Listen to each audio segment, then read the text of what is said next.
Very good morning, friends. Today we will be discussing the 10th standard NCERT Text Book, Chapter 14, Statistics. Now let's begin by looking at what is mean or average of a number. So this is the first example. So find the mean of numbers from 1 to 9. So there are total 9 numbers are there and we have to find the mean. So to find the mean, we have to sum up all these numbers and then divide by the total number of numbers in there. So if you sum up, you will get as 45, divide by 9, you will get as 5. Now, in the sequence of number, if you look where exactly 5 lies, it is actually at the center. So there are odd numbers here, so 9. So there are odd numbers there, so we have an exact center number and that number corresponds to the mean. Let's look the other example where you have 10 numbers, so 1 to 10, and if you want to find the average, you sum up. So if you sum up, you get total of 55 divided by 10, 5.5. So here if you look at the numbers again, there is no exact center number as such, so 5 and 6 lies in the center.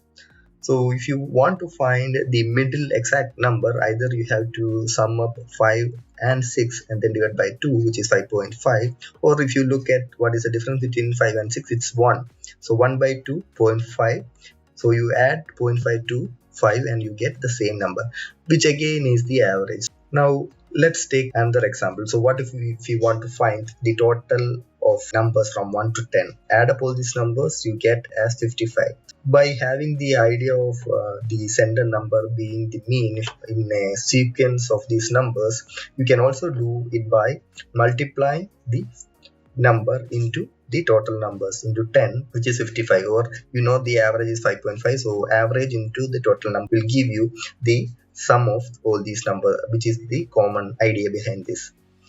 Now even if you have to total numbers from 1 to 100, same method can be used. So the usual method will be you add up all these numbers, so it will be 5050, but we know the middle number will be 50 plus 51 by 2, because this is an even number. 1 to 100 means there are 100 numbers, which is an even number, so there won't be an exact center number, and that's why we have to have the average of the numbers that lie in the center.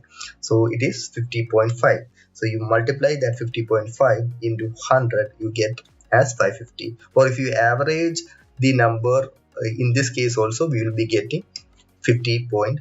So what is the total of numbers from 1 to 99? So here 1 to 99 means there are 99, which is a odd sort of number. So there will be an exact center number, which will be 50.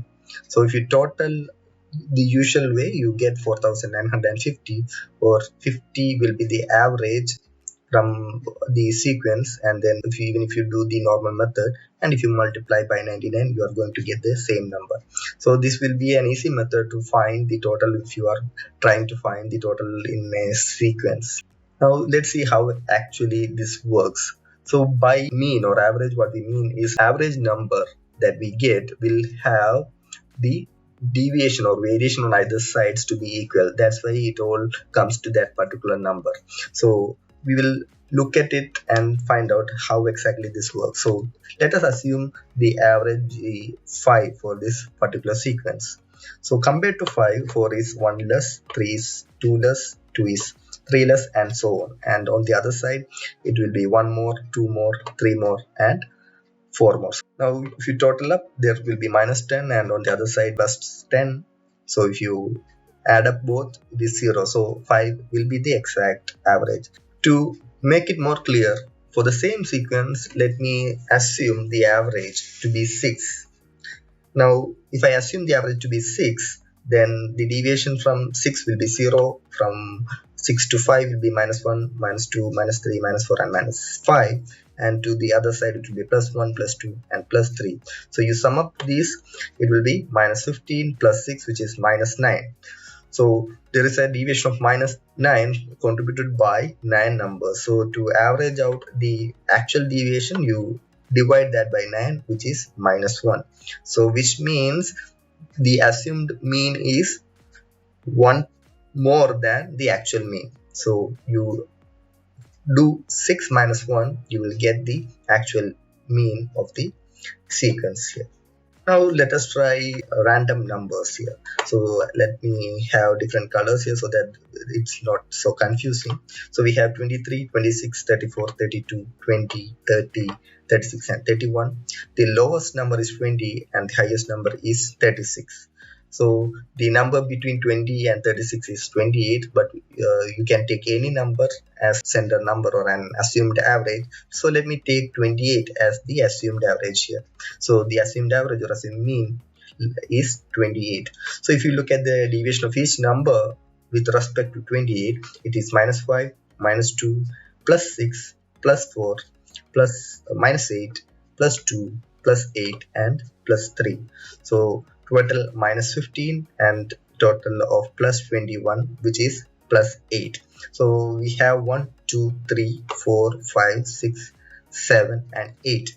So we have a total of 8 numbers here. So we have to divide plus 8 by 8, which is plus 1, which means our actual mean is one more than what we have assumed. So we have to add up to that. We will get 29. It need not always be a whole number. It can be an integer number depending on what are the different numbers in the sequence. Just for convenience, we have used this example. So the normal method, if you do, we add up all this number. So when you add up, you will get 232. You divide it by 8, it is 29. So this is the main sort of principle by which this works, and it is based on this most of the different methods in chapter 14 of statistics revolve around. So if you understand this basic concept, most of the method that is followed in this chapter will be quite easy for you.